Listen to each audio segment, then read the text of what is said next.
In the first 3 parts of this article series, The Crusades, All You Need to Know, The War for the Holy Land by God Like It Spyroom, we explored the reasons the Crusades began and the main events of the First and Second Crusades. Now we turn to the Third Crusade, a period of immensely heroic and tragic battles that marked a crucial turning point in the history of the Crusader Wars. Although the strategy of the European monarchs ultimately failed to achieve the final goal of reclaiming Jerusalem, the events of this conflict left a profound mark on the politics and relationships between the Crusader and Islamic states.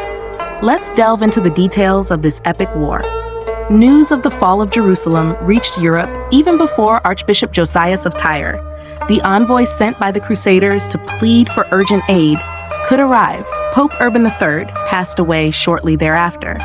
It is said he died of grief upon hearing the terrible news. Pope Gregory VIII immediately issued the bull for a new crusade, calling upon all the faithful to fast and repent. However, before a new crusade could be fully organized, signs of recovery were already emerging in the East.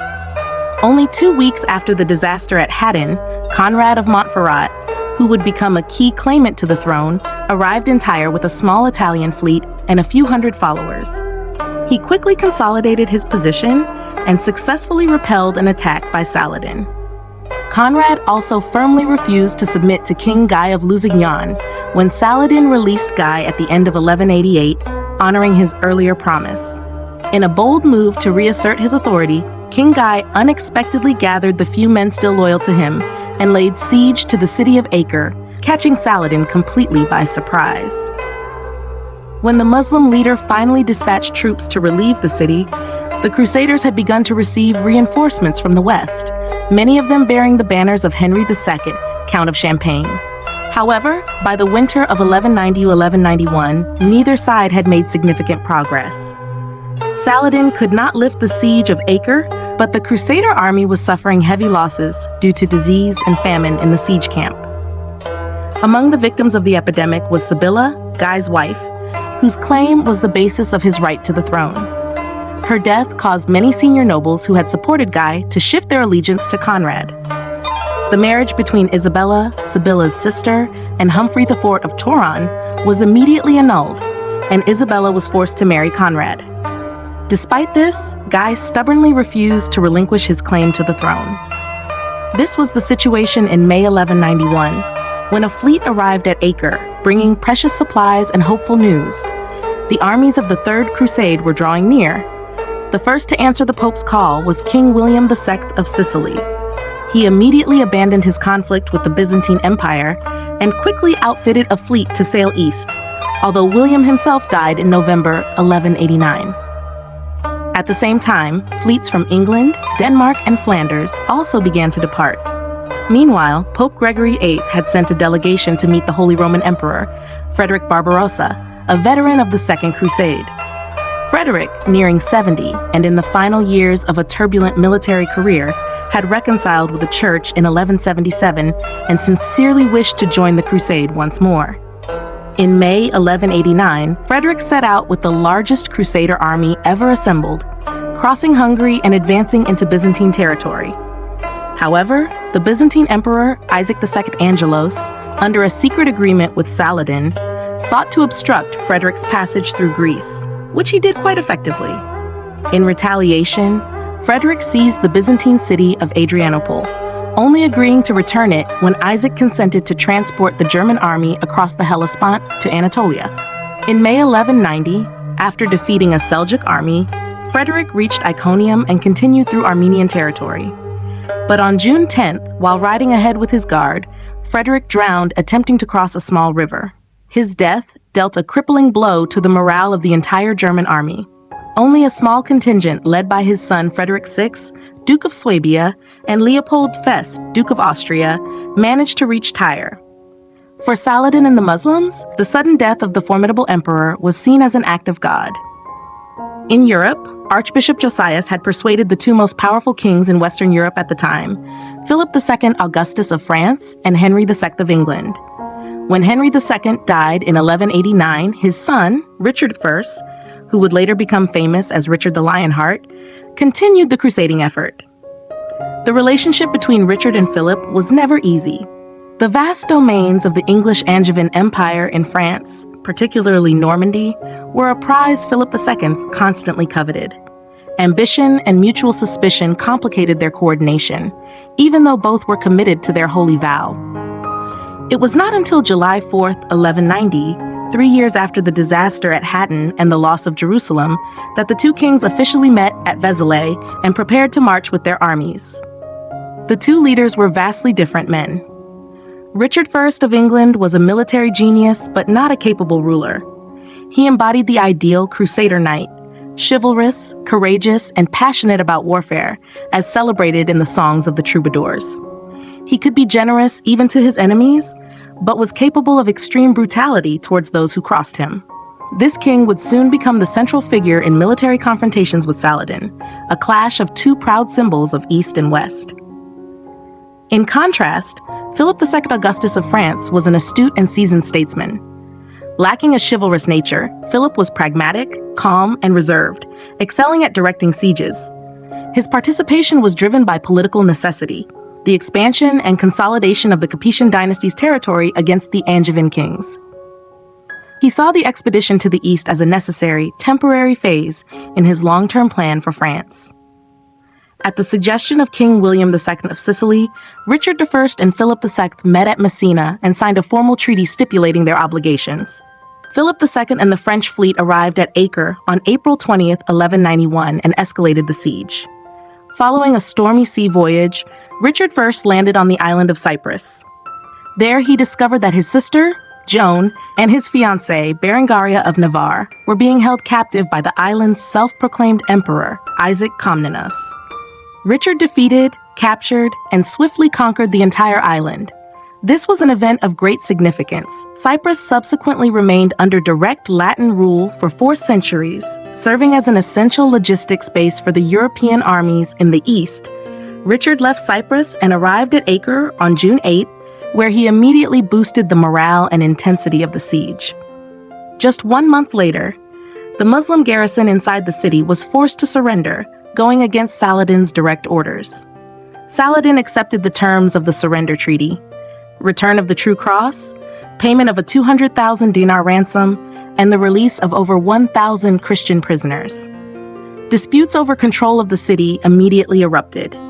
Richard infamously insulted Leopold V, Duke of Austria, by having his banner removed from the city walls, which caused Leopold to abandon the campaign.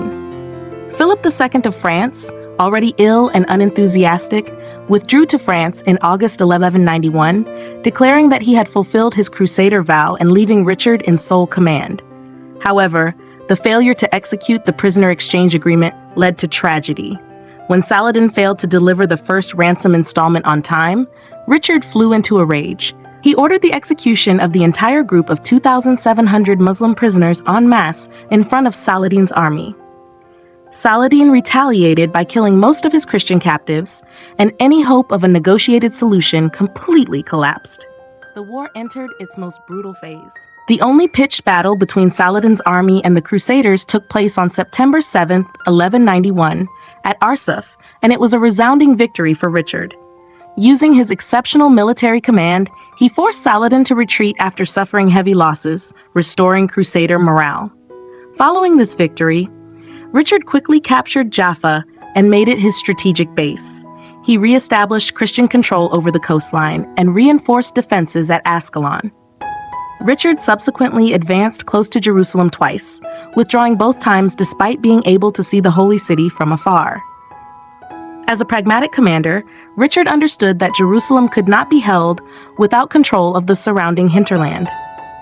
This decision, though strategically sound, infuriated his troops, who had traveled thousands of miles to retake the holy city.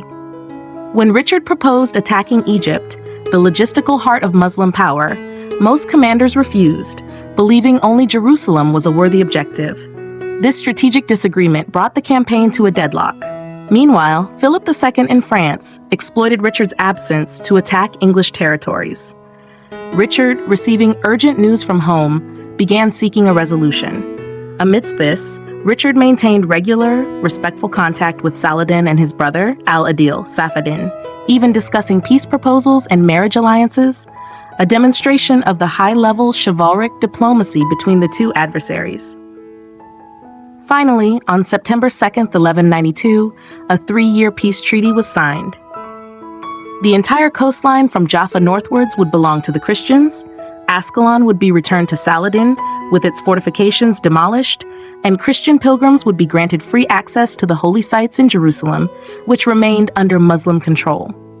Richard departed the Holy Land on October 9, 1192, but was shipwrecked and captured by the vengeful Leopold V, Duke of Austria, on his journey home. The Third Crusade, while failing to reclaim Jerusalem, was in many respects a significant Christian victory. The extensive gains Saladin secured after Hattin were mostly erased. With the coastal cities retaken and defenses restored, the Crusader territories in the east, or Outremer, were once again strongly consolidated. Richard engineered the deposition of Guy and the recognition of Conrad of Montferrat as King of Jerusalem. However, Conrad was soon assassinated by the Nizari Ismailis, assassins. His wife, Isabella, was swiftly married to Henry II, Count of Champagne. Guy was place-hated by being appointed governor of Cyprus. Richard had forged a new balance of power, restoring the Latin position in the Levant. The death of Saladin on March 3, 1193, marked the close of an era. The unified Muslim world quickly fragmented, and his Ayyubid successors favored maintaining the truce for political and economic benefits. This truce created a period of relative stability, allowing Italian merchants to establish lucrative trade with Egypt. The Crusaders reorganized, centering their power on Acre, a period scholars call the Second Kingdom of Jerusalem. Aymery of Lusignan succeeded his brother Guy as ruler of Cyprus 1194 and later 1197, succeeded Henry of Champagne as King of Jerusalem, marrying Queen Isabella 1198. He governed the two kingdoms separately, Cyprus as a secure logistics base and Acre as the political center. Aymery's reign was effective and diplomatic, maintaining peace with Saladin's successor Al-Adil. In 1210, the rule of Jerusalem, Acre, passed to John of Brienne, a French knight who married Maria, the daughter of Conrad and Isabella, signifying the growing dependence of the kingdom on European support. In the north, the death of Raymond III of Tripoli, 1187, led to the temporary unification of Tripoli with the Principality of Antioch under Bohemond III. The northern states maintained relative autonomy, less influenced by the Latin law of Jerusalem, and favoring a pragmatic approach that often included diplomacy with the surrounding Muslims, a policy that ensured their survival, but created a lack of cohesive unity in the broader Latin effort. The Armenian Kingdom of Cilicia also drew closer to the Latin world. Its ambitious ruler, Leo II of Armenia, sought recognition as a true sovereign. In 1198, with papal approval, Archbishop Conrad, the Holy Roman Emperor's legate, crowned Leo as King Leo I of Armenia. To secure this, the Armenian Church formally declared unity with the Roman Catholic Church. While politically shrewd, this caused significant internal controversy, as the local clergy and populace opposed abandoning their ancient Orthodox traditions, creating a religious rift that undermined stability.